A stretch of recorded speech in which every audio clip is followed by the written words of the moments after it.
What's up, y'all? KR Magic back with another NBA 2K21 video for you, but this one is a little bit different than some of the other stuff that I've done. When I first started, there was a bunch of content coming out on the channel, right? And now there's been a little bit of a gap in the content, and there's a reason for that. And it's not just because MLB The Show is out on Xbox now, though that is a little part of it.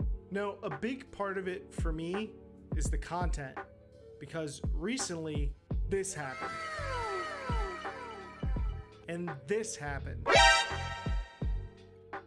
Then there's this. This is unacceptable!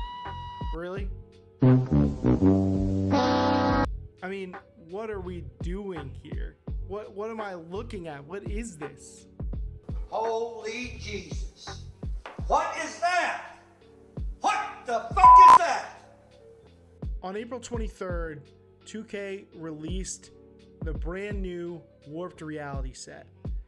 Now, when this season started, people were afraid they were going to be dropping, I don't know, 6'8" Dwayne Wade or whatever. But eventually we did get to something a little bit out of the norm. And that's, 3, 6, 7 or up point guards who could shoot. Simmons, as the quarter's about to end. Come on now, Dog. Come on. You got Shaq and Bol, 7-footers who could do it all. No way we're witnessing Shaquille O'Neal.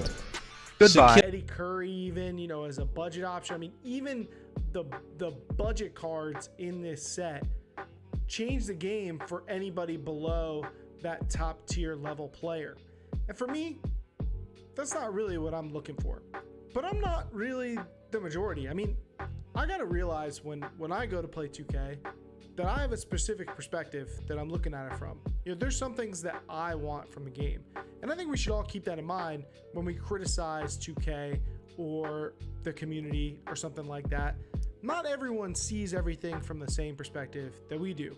While I find these cards pretty unpleasant and think they make the game less fun, a lot of people really, really like them.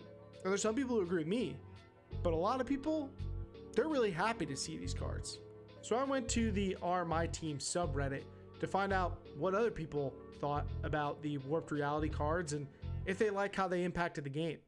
Gozak99, I think, was one of the first people to reply. Yes, honestly, shooting threes with Shaq is so fun and ridiculous. LOL, I love it. Oswewe said, they keep it fresh insofar as I play mostly offline. There's not much challenge in using star level versions of the players who are either super young, Okoro, Bol, Achua, or Bus, Winslow, and therefore haven't become or never became stars in real life. Brings a lot of the fantasy element for me. Bezos' daddy says, I do, and it brings a lot of people to the mode to keep it alive. Huff27 says, my favorite set by far. The amethysts are all amazing. The diamonds and pink diamonds are amazing. The galaxy opals are solid and good, and the dark matters are game breaking. Gotham FC says the new Steph plays exactly like he does in real life. It's so much fun hitting circus shots with him. And this is when Steph was going crazy in the league. And I'm counting on it. Early in the year, they couldn't have executed that play. Wet. Curry with the three, and an opportunity for a 4-point play. Jimmy runs it. Honestly, had a ton of fun so far. I love Precious, Curry, Okoro, and just got Sim, and he's a blast. Pound Forum 17 says this new Caruso card is everything I've wanted all year. Pretty great set as a whole too. Random name 63667 said something I thought was really interesting. They said, yes, it got boring when we had no more juice cards. Everything felt the same. So I asked them, how come you think you felt like the game was boring before this? And they replied, because it's been 5 months and it reached a point where all the realistic cards were becoming the same thing and there was no variety. Like Wiggins and Sealy were the same cards. They reached their peak. All of this doesn't even get to the fact that these are some of the most competitive cards. And for a lot of competitive players, they need the game to continue to progress in power level as the seasons go on. They need something to keep improving their teams and to strive for, to try and obtain, right? They need to have different matchups to make the game feel lively, interesting. So for competitive players, getting these kind of top tier cards is awesome. And for players who want lower tier cards, there were plenty of good ones that were getting frequently pulled, and I'm sure are available at a very affordable price right now on the market, that are great cards. Very strong, powerful cards. So what's the problem? So for me, I feel like there are probably two major issues that I think make it not fun when these types of cards come out.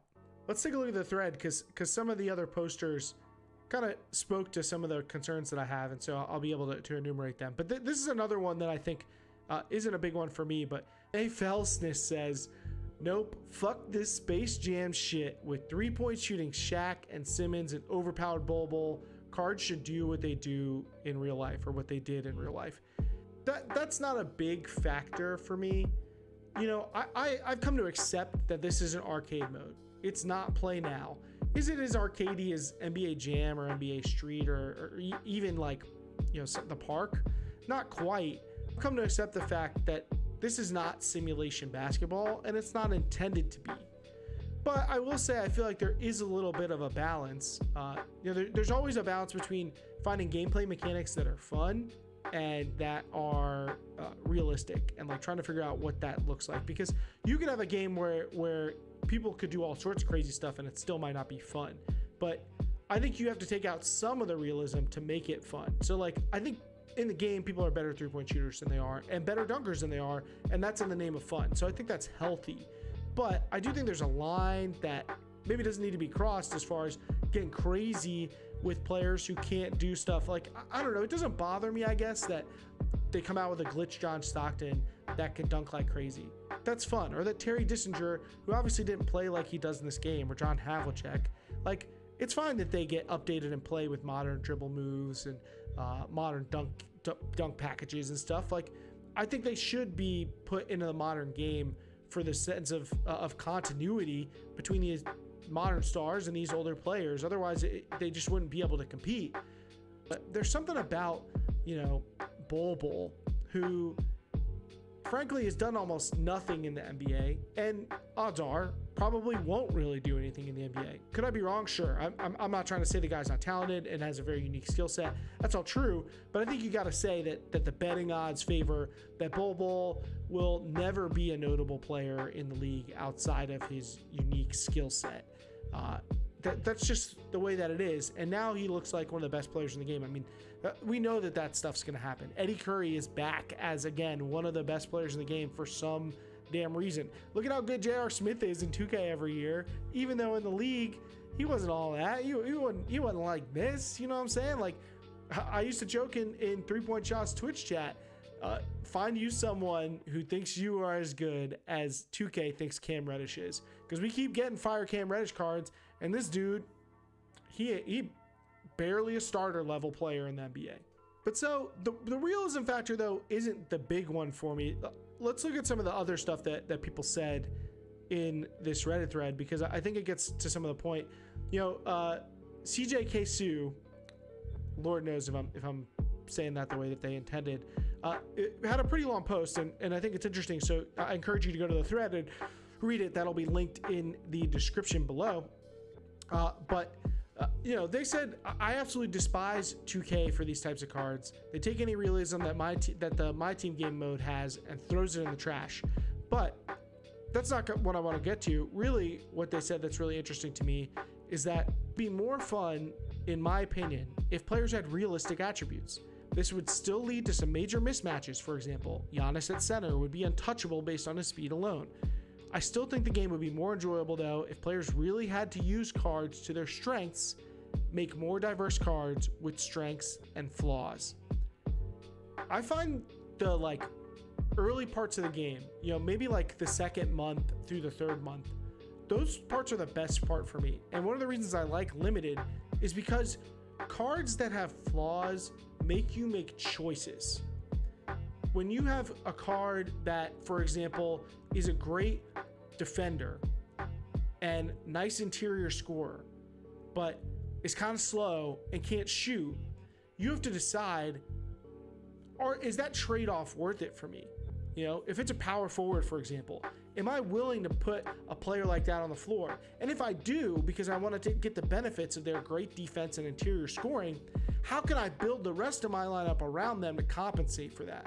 You know, if I'm going to play a small, really fast point guard who can shoot, but is not a great finisher and not a great defender, you know, maybe someone like a Chris Paul or a Jarrett Jack in this game or something like that, you know, how am I going to compensate for that issue? Remember we were all playing Pink Diamond Curry, and when you would play against a good lineup with a good player, part of the game was about hiding Curry on defense. You know, if you're not playing it against another Curry, you got to put Curry on somebody he can guard because he was undersized. That's just the way of it. And that was strategic and fun to try and figure out. How do I make my lineups work so these players make sense given their strengths and their flaws? To me, that's interesting. It also makes for diverse matchups because when you play against somebody, you have to assess what their strengths and their flaws are. How can I take advantage of this player? You know, if I see this player who's a great interior scorer and defender but can't shoot, how can I adjust my defensive strategy? How can I play my matchups to take advantage of that? Maybe I need to switch my center onto that player. Maybe I need to switch my best help defender onto that player and just help out all around them. You know, maybe I double down off of them and let them try and shoot or something like that. Those kind of strategic adjustments to me are interesting. They make for a fun game and they make for a diverse experience.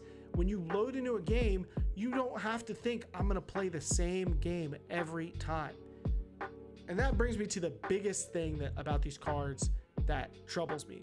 So to give context, the way 2K is right now, there's basically one predominant style of play, right? And that's almost always going to be true in a meta, but this is not a particularly well-designed meta game. It is one dominant style of play on current gen. 5 out, speed boost, 3 hunt. Like that's it. Pick and roll, right? You know the stuff. You see everybody do it. Run the press on going the other way. Try and play the lanes or whatever, right? It's the same thing. And yeah, maybe you get a little bit of different lineup here or there. Maybe you get someone who doesn't press. Maybe you get someone who uses a different set of dribble moves or whatnot. But for the most part, everyone's trying to activate Showtime dunks or get 3-pointers, and they're trying to do it in the same way that everybody else does it. Is there always going to be a best option? Probably. A perfectly designed game or a really, really well-designed game doesn't suffer from that. I mean, you could probably think of a lot of games where there are multiple options that are the best. Or if there is one option that's the best, there is some counter to it. And that counter may be kind of weak against everything else, so nobody really uses it, but it's an option. There is some sort of counterplay to the dominant strategy, and that just doesn't exist in 2K.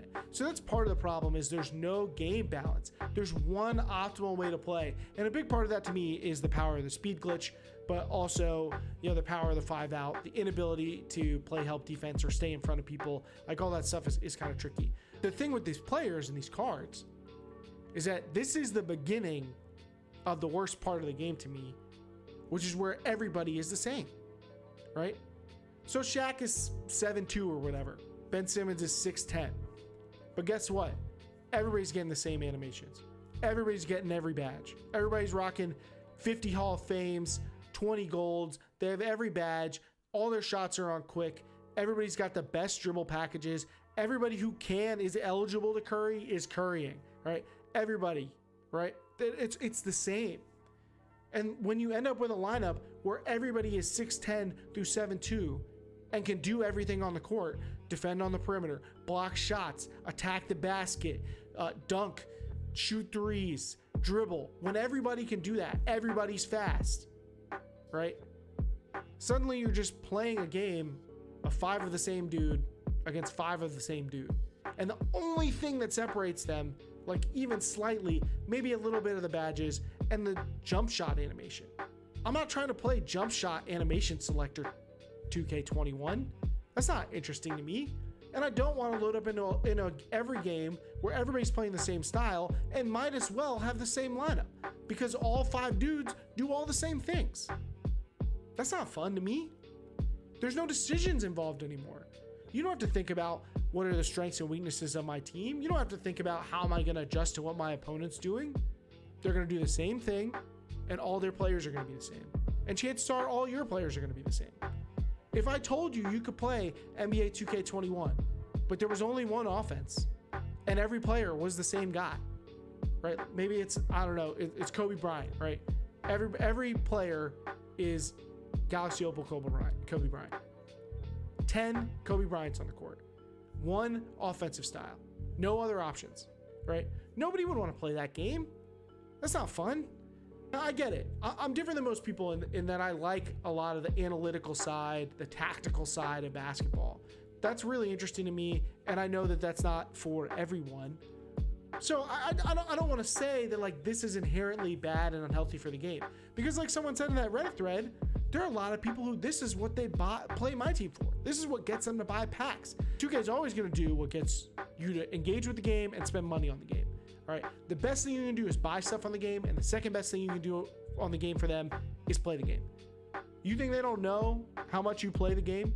You think they don't have the analytics on how much time everybody spends in every mode? How much engagement people have with the game? You know they have every piece of data on every behavior you do when you're logged into 2K. And that data goes to the advertisers. That's how they sell their sponsorships. They say, hey, did you know that player engagement was up X amount when we released these packs? We need to release more packs like this, because then we can say to the advertisers, yo, you need to pay even more money because engagement's going up. Players are spending more time on the game. They're always going to do that. That's fine. But part of what should make players play the game is that the game is good and well designed and healthy. And a lot of people really like this style of play. So I don't think it's going anywhere. I don't think we're going to see what's referred to as power creep. For those who aren't familiar, power creep is like adds an escalation of the strength of the cards in the game, or whatever the entities are within the game. They did tone it back this year. I think it took a lot longer to get to this point this year than it had in previous years, and I think that's good. It's more time to enjoy. And I think that some of these issues can be solved with ranked and unranked play, with a limited mode that really feels limited rather than like corny. Those are efforts, I think, to create a space where it isn't about having, these super powered cards. But for right now, that's most of what the game is. And for me, it's just not what I want. So I've said my piece about where 2K is basically the end of the road for me. I mean, I've found very little motivation to get in there. I skipped a whole limited weekend, which is like, I never do that. I didn't even get my logins on the packs only account, because like usually I'm just logging in, getting my stuff done, doing my XP. But like I have no motivation to do that because the game for me is ostensibly over. But for a lot of people, they are hyped, and that's good on them. Like I want people to be hyped, but ultimately I want the game to be something that's satisfying for a lot of people, and I think that's within reach. Obviously, personally, I hope I don't get left behind. I don't want to get left behind by 2K. You know what I'm saying? Like, I don't want a game that is not enjoyable for me. Selfishly, I don't really want to jam with these cards, but I get that a lot of people do. So I'm not going to come down too hard and say this is the wrong call for 2K. I just kind of wanted to lay out like how I've been feeling about it, how I think other people are feeling about it, and get your thoughts. Let me know what you think in the comments. Are the warped reality cards or the superpower cards? I mean, we're going to get more of these coming down the pipeline. Don't you worry. Are these cards fun for you? Do you think they make the game better? What do you think would make the game more fun for you? And I encourage you in general, when you're thinking about 2K, to not just think about your own personal perspective. There are a lot of people who play this game for a lot of reasons. The devs have to try and cater to everybody. I think that's part of 2K's downfall in some ways. Try and do a little too much for everybody, satisfy everybody, leave everybody unsatisfied instead. But a lot of different people with a lot of different interests, even within just the MyTeam mode, which is probably the most valuable property they have. Maybe Park has a higher participation rate. I don't know, but I'd love to see some data on that. 2K, if you could hook your boy up, you know what I'm saying? Just give me a little bit of info on what's what. But as it is, give me your thoughts down below in the comments, or tweet at me. You can hit me up on Twitter. My Twitter is linked down below as well. Happy to discuss, or get at me on Reddit. I mean, the Reddit thread is down there too. So, I'm interested in what y'all think about these cards and the state of the game, where it is right now. That's going to be it for me on this video. I know it sounds sad, that it's frustrating for me to not be able to want to play as much, but I'm still planning on doing some content. Like I said, I'm playing MLB The Show. I'm probably going to start doing some MLB The Show content, and maybe I will find a way to do some 2K content that I think is interesting, even if it's not necessarily about me playing my team anymore. I don't know whether it'll be playing other modes, doing my league sims or something like that, or maybe it'll just be about discussions about the game. I'm also planning on doing some some of the My Team rewards in video form. So, awarding the best cards of the season in the game and the superlatives. That'll be here on this channel. So stay tuned for that. Otherwise, I appreciate y'all joining me. Make sure to hit that like button. Helps me a lot. We gotta show the YouTube algorithm that a little creator like me can get through. And also that subscribe button if you have not and enjoyed the content. Otherwise, this is KR Magic signing off. May the pack gods be good to you.